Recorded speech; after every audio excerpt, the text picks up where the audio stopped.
Alrighty, ladies and gentlemen, we are back at it again with another fresh Wuthering Waves versus Hoyo Shills drama. And it shouldn't come as much of a surprise that this is another example of the ongoing conflict that we're covering today, because this is something that has happened since the launch of the game. And I think most people were in the same boat as me when we generally thought that this sort of debate, this sort of debacle was going to be over, especially after, you know, like Wuthering Waves 2.0 or Wuthering Waves 2.4, where it's pretty much indisputable that Wuthering Waves is simply a better game than pretty much everything that's being offered under the Hoyoverse umbrella. I think most people would tell you that. You look at the quality difference between the models, the gameplay, the kits, all of that, the story as well too, if we're just gonna talk about improvements that have been made, and there's not really much of an argument to make anymore. However, there are still going to be individuals out there who make it a profession to punch air on Twitter, and this post by Plume of Death,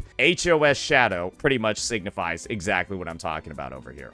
And if you wanted some additional context as to who this individual is, well, you need to look no further than what you see right above my head. Let me go get my, let me just pretend to be a fucking nerd while I read this out, because this was written by a fucking nerd. Shade of Death, or Plume of Shadow, verified.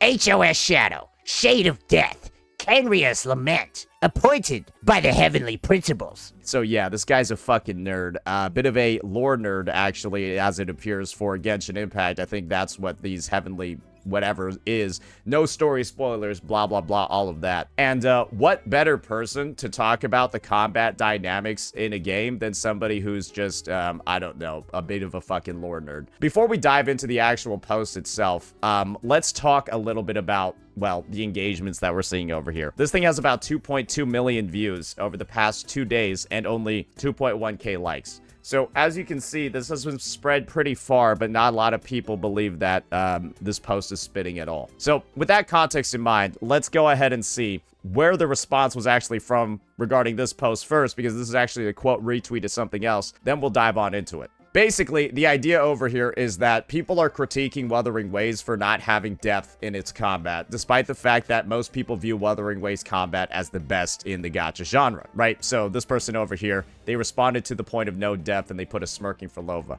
Haha, very clever. And then this person over here got out the RPG of words, a rocket-propelled fucking paragraph, and decided to make a bit of a response. So let's read this one out. I know hardcore Woowa players are gonna be upset at this, and I don't really care, but we really need to stop pretending that Woowa's combat is deep and unique. It's like saying Soulsborne combat is unique. Most people would say the Soulsborne series has some of the best combat in the action RPG genre, but go off, King. Anyways, you memorize the enemy's moveset and parry timings, and that's it. It never changes, which is why you can no-hit bosses like I've done multiple times. Hey guys, any game where you can no-hit bosses is automatically something that must mean that it has no complexity, right? Because that's the argument that's being made over here. Because you can no-hit bosses, that means that the depth in your combat isn't necessarily even there. So let me just go ahead and bring up Exhibit A of the idea of no-hitting bosses and that not really being that relevant, or, you know, that meaning that your combat lacks depth. Here we have somebody who I think isn't even in elementary school yet. They're probably in preschool or kindergarten playing Genshin Impact. Believe me when I say this, they're really good at the game. They're an absolute freak. Just watch what they do. So they're gonna go in, right? They're gonna press the Bennett E into the Q. Oh, never mind. They do a swap over back to Sit Lolly, use all of their abilities, then switch to Mavuika and press R. Boom, the stage is over, ladies and gentlemen. That's what I'm fucking talking about. That's what real depth looks like. And as you can see over here, they definitely got hit, right? I'm just kidding. They didn't get hit over here. This was also a no-hit run because all they did was press 4 buttons and absolutely completely blow up the enemy. Yeah, that's it. They pressed the buttons in order as fast as they possibly could, and then the enemy is dead. They did not take a single hit. So that's kind of like the first point over here introduced by Mr. Plume of Death. Sorry, let me address him by his appropriate title, or her by their appropriate title. Shade of Death, Cainria's Lament, appointed by the heavenly principles. So the first point being brought forward by Shade of Death over here clearly doesn't really make that much sense in the context of the game that they're clearly comparing Wuthering Waves to over here. They're comparing it to Genshin Impact and trying to pretend that Genshin has a lot more complexity. But we just showed you a no-hit run by a fucking toddler. Need I really say more? Let's keep reading. Of course, character kits can be unique or even combo-like with Augusta or Cartithia. But once you learn how to play the character in their respective teams, then that's all there is. The combos never change because anything else would be unoptimal. So this is the situation. There's always going to be a combination of moves in a game where the DPS is optimal. I don't know any game on the planet where there isn't an optimal way to deal damage. It's in every single game. You have League of Legends, where there's an optimal way to press your buttons in order to get the most spells off as possible, even in a MOBA, a super competitive format. Even in games like World of Warcraft or an MMORPG, right? There's a certain way that you layer your buffs, layer your combos in your kit to activate or chain into other sequences, and there's an optimal way to press those buttons to deal the most damage. I don't know a single game on the planet where there isn't an optimal way to press the buttons to deal the most amount of damage in a certain amount of time. And while sometimes you might not be able to use those combos because they require the enemy to be uninteractive, there are a lot of moments, right? Even in games like, I don't know, Sekiro or the Bloodborne or like even like the Soul series, where the enemy gets staggered and then you're able to unleash that optimal combo, right? There are always the moments. It's the same thing in Wuthering Waves. If you've ever played the game before, you would recognize that in various forms of content, and I'll just go ahead and pop on over to the hologram bosses for a quick example over here. If you just go ahead and you play Wuthering Waves for half a second, you would realize, oh dear, one of the big mechanics of this game is being able to abuse a stagger bar. And what you'll notice is, and we might be going into like a difficulty something hologram, so do keep that in mind. Maybe you want to avert your eyes because I'm the one playing. If you just go into certain content in the game, fuck it, we'll test it out on Hikari, right? Leave it to me. Okay, that's a little bit unfortunate. One of the big things about this game, right, is the fact that enemies can be kind of annoying. They can kind of like fuck you up if they don't have anything stopping them. And you're seeing over here, right? Oh my gosh, this is kind of a tough battle. I'm kind of getting cooked. But then look at this. She got broken, right? And now I am free to do whatever type of optimal combo I want because I went ahead and I did the mechanic properly. I broke this unit and now I can unleash that optimal combo with no problems at all. And now I'm done with the phase. What would have happened if I didn't interact with those boss mechanics properly, deflect all of Hikari's little hoops into each other, and then immediately break her super fast? Leave it to me. Probably wouldn't have done as well. And here's another example of where I can, I don't know, interact well with the boss mechanics. Hikari over here has one of the most annoying sequences in the game, where she can oftentimes end up, right, doing all of these little attacks. But then if I parry them, okay, clearly I'm missing the parries. But you can see over here, ton of opportunities to parry the attacks and then obliterate her stagger bar. But of course, there is some risks that come from doing that. And naturally, I took those risks. They didn't pay off when all I could have done was just dodge those attacks instead and then take the fight a little bit slower. So that's where depth in the combat, aggression actually paying off, that's where a lot of the enticing parts of Woowa actually come in. I could have just dodged all of those attacks, but I tried to hit the parries. I took the risk and my team got wiped. I could have just waited them all out, waited out all of her attacks, but I don't want to play the game like a pussy. However, I have the choice of playing the game like a pussy if I want to. Very similar to how you can play Elden Ring, where you can decide to go for the Asmongold style of Elden Ring gameplay, where you wear all heavy armor, max out your endurance stat, get a giant fucking shield, and just tank enemy attacks until there's an opening, and play like a pussy. right? You can do that. I just think it's a rather not fun way to play the game for me. And so typically I'm the guy that's like, you know, using the weapon, the Fume Knight Greatsword, whatever the fuck it's called in Elden Ring. I think they ported it over, right? And then just like two hands swinging on the hose until they're dead. You can choose the way that you want to play the game, and while you don't have the ability, right, to like switch out weapons on Chuyan and use a slower weapon, you have the ability to play a lot more aggressively into certain boss enemy phases, get rewards out of them, and of course, right, clear faster or clear in whatever way that you wanted to. And that's where the depth is coming from. And really, it's great that all I needed to do was just show one example of gameplay from one hologram for people to understand how that's the case. Because Hikari itself is one of the greatest examples of how that sort of like divergent gameplay can actually pop up. So that's another point that we had over here that, well, let's be honest, has been deemed entirely invalid. But once again, this post is by The Shade of Death, Cainria's Lament, appointed by the Heavenly Principles. So, of course, you know, it's not really that much of a surprise that they're spouting absolute nonsense over here. So let's go ahead, let's keep reading. You could definitely say it's more interactive because the enemies actually fight back, unlike the majority of Genshin enemies, but there is no depth to memorization. Hey, fellas, the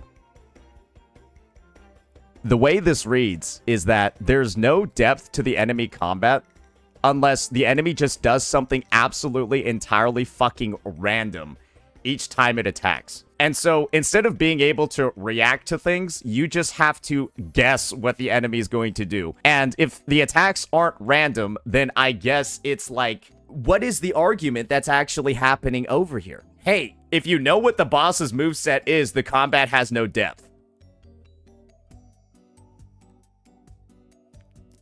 Doesn't every enemy in every game ever have a moveset that you can memorize? What game has boss movesets or enemy movesets that are entirely random for every attack? I hope you guys are beginning to see where this argument makes no fucking sense. Because they're going over here and they're highlighting Woowa as this game that lacks depth because of the existence of XYZ things. But every game has XYZ things. Every single fucking game has XYZ things.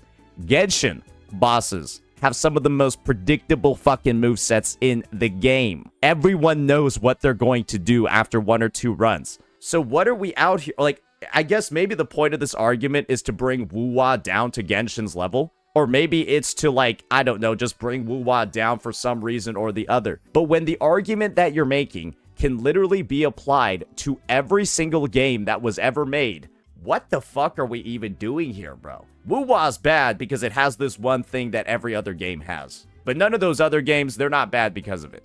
But once again, this is the argument being presented by The Shade of Death, Cainria's Lament, appointed by the Heavenly Principles. Of course, it's dog shit. Now, let's read the last paragraph over here, because I think this one really ties it all up and brings it all home. Genshin consistently adds things that change the way we approach enemies, regardless of if you want to dumb it down to just mixing pretty colors. Every Stygian reset, we find 10 different ways to play characters we'd never even thought of because there's depth. All right, guys, let me just introduce you to my favorite video ever. Guys, here's the depth that they're talking about in Genshin Impact, where you need to look up a guide on how to climb a pillar. Are you guys ready for this?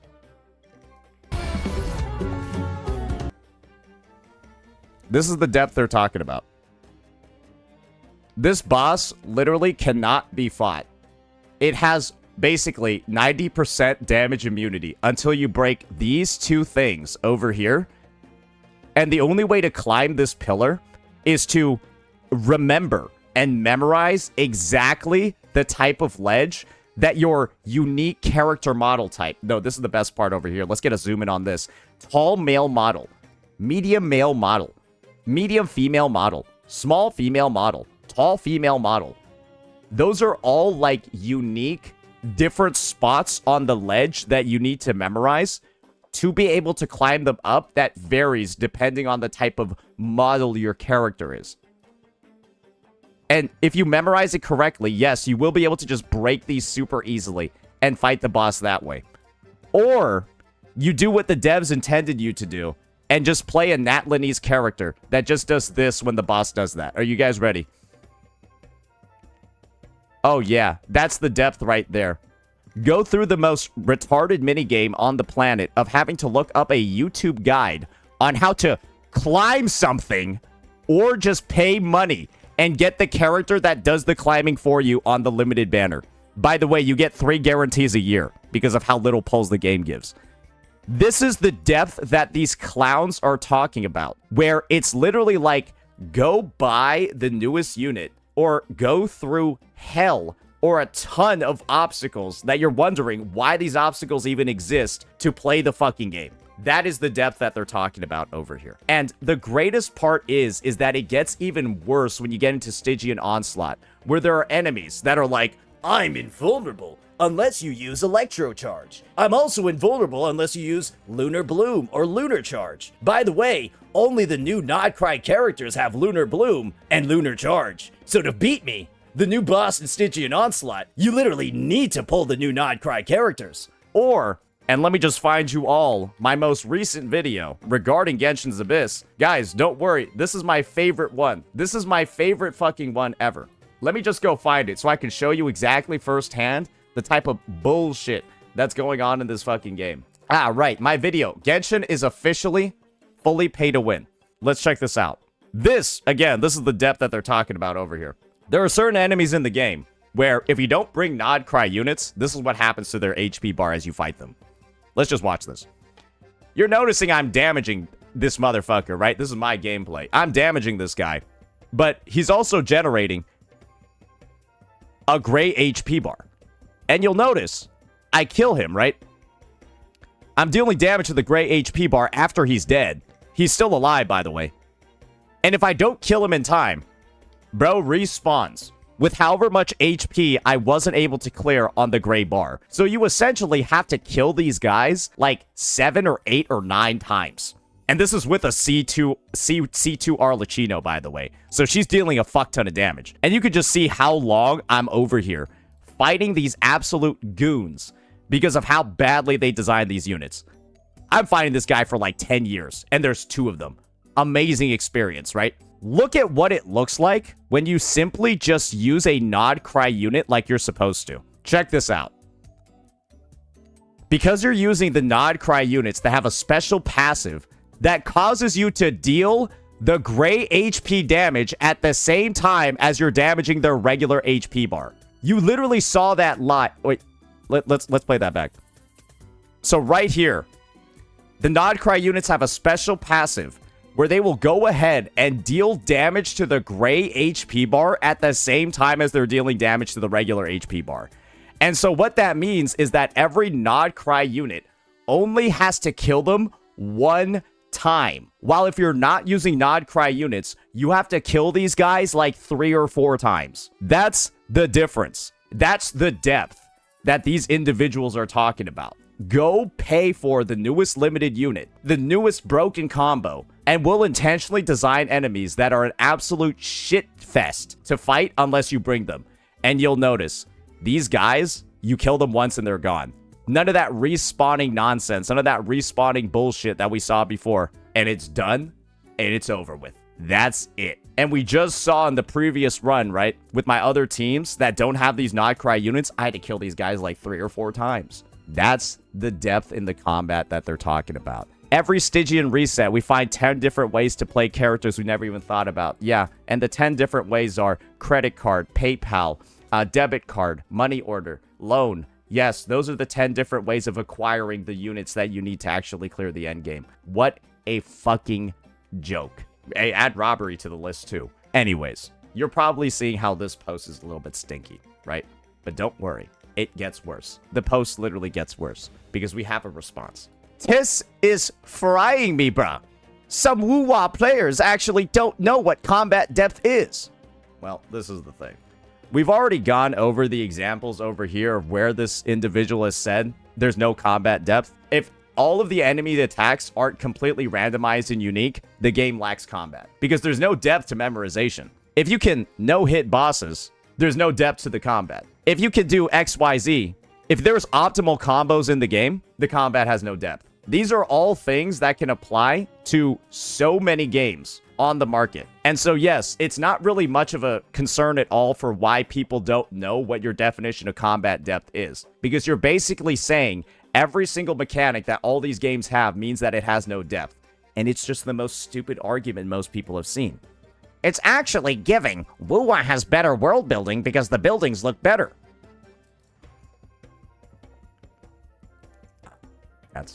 Most people would say that if the environment of a game looks better, then it probably has better world building. I don't know what this guy is trying to cook with this statement over here, trying to say that this is wrong. Yes, if the design of a world looks better, most people would say it has better world building. Okay, like I said. Shade of Death. Caterius Lament. Appointed by the heavenly retards. It would be depth if Broadblade users could do more vibration damage, meaning swapping into them at the right time for parries gives an advantage. It would be depth if Gauntlet users could clash with bosses, temporarily stunning them. Guys, this is the same person that said that Genshin has depth because they've added pay-to-win mechanics to the enemies that you need to engage with the banner system to have any chance of dealing with. And now they're going ahead and they're like, oh yeah, by the way, we need to start adding all of these unique mechanics. How about this? There is depth in the parry system and vibration strength. Intro skills are some of the fastest ways to break vibration strength in the game. One of the big advantages that Verena has over other supports like Shorekeeper is the fact that Verena has, without a doubt, the fastest concerto generation in the game. And so if there is content where you desperately need to break an enemy, she's actually a better pick than Shorekeeper because she shits out intro skills for breakfast, lunch, and dinner. We even have a whole character that's designed around vibration strength, and while he's not viable because he does no fucking damage, the depth that you're talking about already literally does exist in the game. It's just this individual, right, is simply pretending that they haven't seen these mechanics, or they've engaged so surface level with the fucking game that they just haven't seen these mechanics at all, and they're pretending that they don't exist because, well, you're not real because I can't see you. I can't see Twitter's not real anymore. I can't see it anymore. My viewers aren't real anymore because I can't see that's like what's going on in this post. It's insane. So let's go ahead. Let's keep reading. Dodging and parrying is basic levels of combat depth. Okay, Genshin it's got the worst dodge system I've ever seen, and it has no parries. Every character in Woowa interacts with every enemy exactly the same. Fellas, literally all you need to do, you just put these two characters on the same team. You do their most optimal DPS rotation. And, like, one of them's just on the ground grouping the entire time. Fuck it. I'll just go into another hologram. Jesus Christ. We'll go against, like, a lower difficulty one this time. Because, like, I just want to, like, show off the moves. This guy's in the air the whole time. He actually dodges attacks by himself because of his moveset in the air. This guy stays on the ground and does dodge cancels to optimize his DPS. Like, to say that those two characters play exactly the same is some of the most brain-dead shit I've ever seen, ever. They're entirely different ways of dealing damage to the enemy. One guy is in the air for 90% of the time, and so if he gets interrupted, he faces way more penalties because he gets knocked to the ground, has to get back up into the air, and it takes way longer, but it's easier to dodge attacks in the air. While the other guy has to stay on the ground, but he has way more CC, he has way more traction, and he's able to deal damage to multiple enemies way more consistently. It's like even those minor variations in the kit that are super clear to anybody, again, who's played the game beyond the surface level, would be able to tell you that the way that these characters interact with the enemy is entirely 100% completely fucking different. And I've only shown 2 kits in the game. I don't really need to dive much further than there. So yeah, you can kind of see what's going on, right? This is just a load of bullshit. So let's go ahead. Let's keep reading now. Genshin has less enemy interaction, but more combat depth. Yes, this is the combat depth. Go buy the newest limited character. Woowa has less combat depth, but more enemy interaction. Oh, dearie me. Yep. I love how we're just making broad generalizing statements over here. So, weapon types, elements, environments, etc. All do not matter in Wuthering Waves. They don't change how anything is played, but they do in Genshin, which is why it has more depth. Guys, what the fuck do weapon types do in Genshin? Please tell me what weapon types do in Genshin. Please tell me what the gameplay is like in mono teams in Genshin. What is it like playing mono Anemo? What is it like playing mono Pyro? What is it like playing mono, Geo? It's reactionless gameplay, and it's straight up, you just press all the buttons in order and then just go attack the enemy. Without elements in the game literally is just press all the buttons in order. There's no intro or outro skills. There's no concerto. You literally just press all your buttons, like, in a sequence, and then go onto your main DPS, your Wanderer, your Zhao, your whoever the fuck else you have, your Ito, and then just attack. That's literally it. And so without elements, there's literally nothing at all to the combat in the game. And elemental reactions are the baseline combat mechanic. Good lord. And the best part about all of this is the fact that they're clearly not even looking at, and I know a lot of people don't like how negative status effects work, but guess what? Negative status effects. You ever think about managing Cartithia's erosion stacks to be able to max out the damage on her ultimate? Where sometimes you actually want to do alternative combos on this character to make sure that you're sustaining your arrow erosion stacks, because guess what? The final hit of her liberation deals actually more damage. It gets amplified the more erosion stacks there are on the enemy. Like, that's mechanics that's built into the kit over there. Mechanics where, when you're playing Zani, for example, without Phoebe, you can swap over to Spectral Rover in the middle of her combo, right?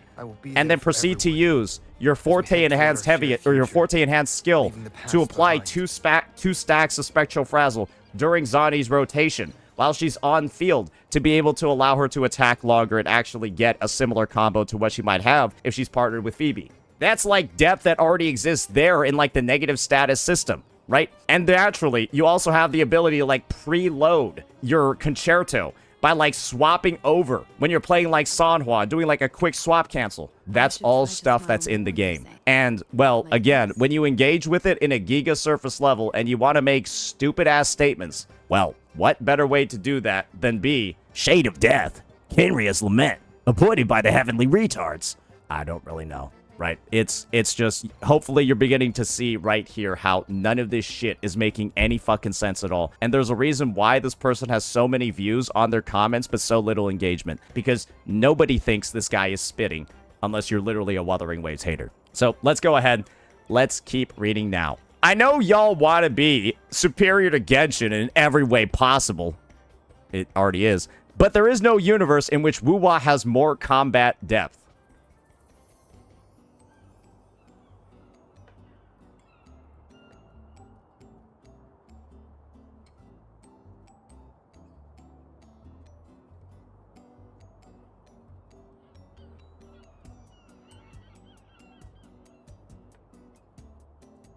The reaching you have to do to say it does is insane. Guys, this was the reach. You ready for the reach?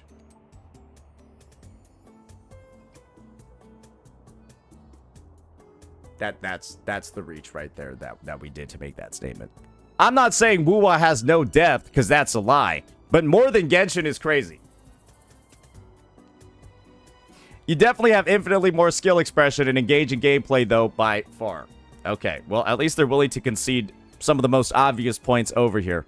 But as you're likely seeing, just like I am, this whole idea that Wuthering Waves has no depth, it's only being regurgitated by those that literally don't play the fucking game, have not seen any of the characters' kits, have not seen any of the ways that the kits actually work in combat, and are just spouting shit for fun. And this is where we're going to have to do a bit of a tonal shift and kind of, unfortunately, bring some individuals back into the spotlight that I don't really think want to be in the spotlight, but they decided to put themselves in the spotlight anyways. We got to take a look at a response to this retarded post by a retarded person. And that's unfortunately going to have to, well, we're going to have to address the elephant in the room over here. We've got EO, we've got the Glue Master, and let me just get a couple of things off my chest. Yeah, Io and I have hashed out things to a degree privately, but as you can probably tell from some of the recent responses that we're going to be taking a look at, he did not make a public statement regarding hashing out anything with me, and well, that's going to lead to some people having some responses towards him regarding this matter. So we're just going to start breaking this all down because I explicitly actually end up getting mentioned over here, and you know, that means I'm probably going to have to do some coverage on it. But this is where it all starts. Io responds to the dogshit post that we just broke down. Brother, you're arguing with people that purposely don't acknowledge the difference between depth and interactions, combos and ABC rotations, combat mechanics versus looks cool so it's good. I don't know what argument we're making in the first paragraph over here, but maybe if I keep reading, I'll find out. Woowa has depth, but it's not depth in combat or mechanics at all. It's depth in rotations. That's why Memphis is a city in the United States, home to the Grizzlies, is still one of the best bosses in the game to physically fight.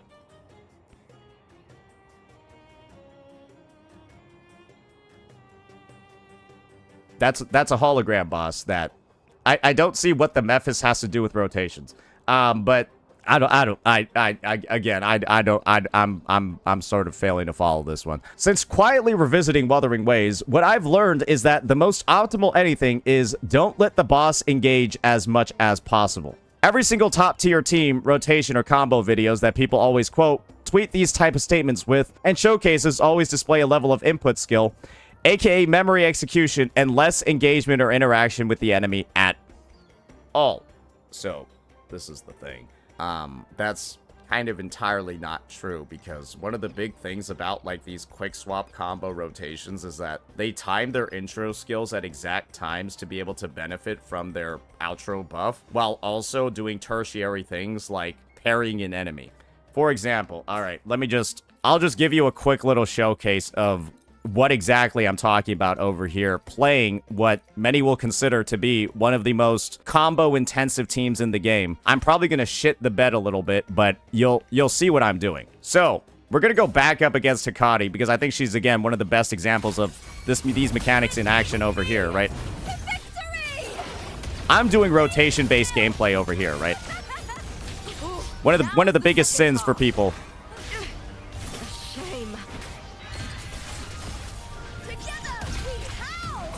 Look at this. Okay, that was supposed to parry. Okay, none of my attacks are parrying right now, but I was timing that intro skill to be able to parry her. And now I have uninterrupted time, right? To just go ahead and with this team, get off some of the most vulnerable combos that Changli has. That's just me playing it by timing some stuff. You can do some way more combo-oriented things by actually quick swapping between the characters and then timing your outro skills and stuff that way. Where maybe you do a little bit of this, right? And then while she's in the middle of this animation, you go over here, right? Then maybe you drop your echo skill.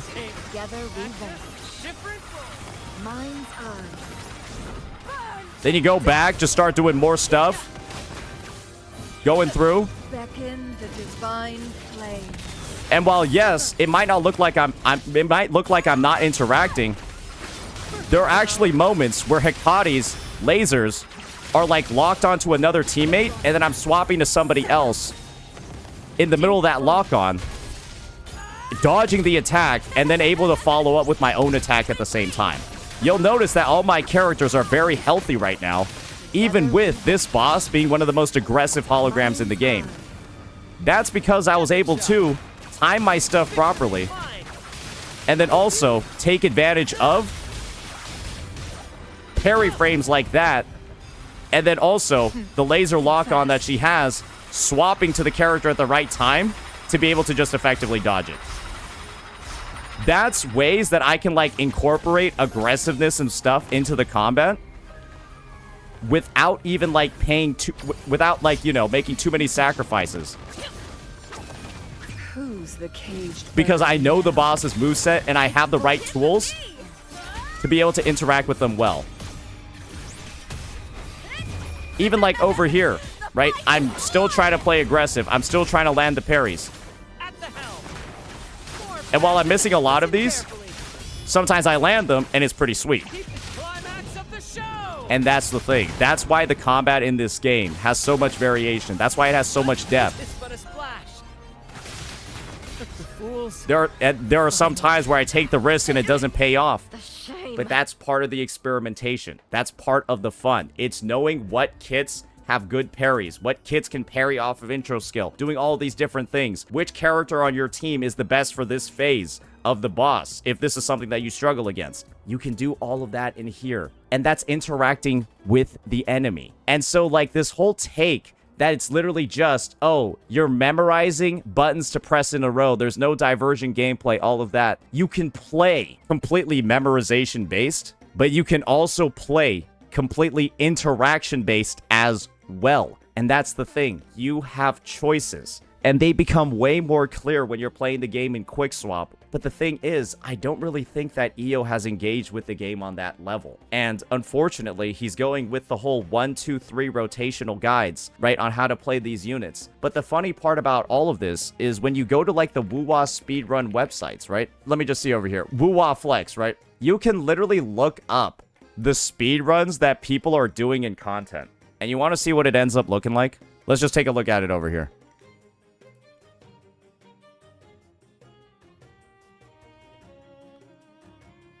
That's what they're doing in speedrun content. So the whole 1, 2, 3 optimal rotation thing is not actually the fastest way to clear any content in the game. This is the fastest way to clear any content in the game. It's by quick swapping and doing rotations like these. That's what it is. Everything else is technically suboptimal.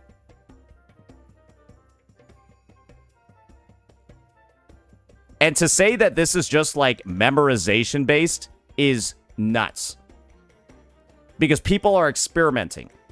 People are trying out a bunch of different rotations, a bunch of different inputs. They have to know the type of moveset that the boss is going to do. Because guess what? One of the biggest issues with this Claire in particular is the fact that Hikari is without a doubt one of the most annoying enemies. Because she has this twirl that she does right at the beginning of the fight. And so the goal is to break her as soon as possible so that she doesn't end up doing that twirl and basically becoming unhittable.